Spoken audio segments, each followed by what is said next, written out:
বন্ধুরা, আমি এখন মূলত দেখো চন্দননগর তালডাঙার মোড় বা বাগবাজারের মধ্যে থেকে যে ফ্লাইওভারটা শর্টকাটে উঠেছে, অর্থাৎ তোমাদের চন্দননগরের দুই প্রান্তকে, অপরদিকে কিন্তু দিল্লি রোড অর্থাৎ খলিশানির এলাকাটা, এই যে ফ্লাইওভারটা, এই ফ্লাইওভারটা কিন্তু ভীষণভাবে কার্যকরী। মূলত চন্দননগর যে সিটি এলাকাটা, আরবান এলাকাটা, এর যে বিপুল পরিমাণ জ্যাম, সেই জ্যামটাকে কিন্তু এটা অনেকটা দূর করে দিয়েছে।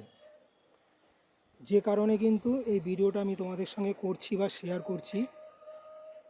দেখো দূরে ওই যে দেখা যাচ্ছে চন্দননগর স্টেশন একদম, আর এটা তার উপরে যে ফ্লাইওভারটা, অর্থাৎ চন্দননগর থেকে চুঁচড়ো স্টেশনের দিকে যাওয়ার পথে ফ্লাইওভারটা যেটা পড়ছে, পালপাড়া বা তার আশেপাশের যে এলাকাটা। মূলত দেখো এটা একেবারে একটা সিঙ্গেল রাস্তা, পুরোপুরিভাবে যে দিল্লি রোডের দিক থেকে যে গাড়িগুলো আসবে ওই সাইড থেকে, সেই গাড়িগুলোকে চটপট কিন্তু এই সাইডে পাস করিয়ে দিচ্ছে।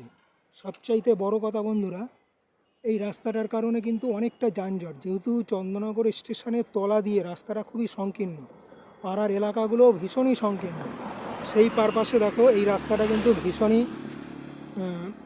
মানে উপকৃত করেছে। এবং পুরোপুরি এখানের যে একটা ক্রোড, বিভিন্ন পেশার প্রচুর পপুলেশনের চাপ, সেই চাপটা কিন্তু ভীষণভাবে কমিয়েছে।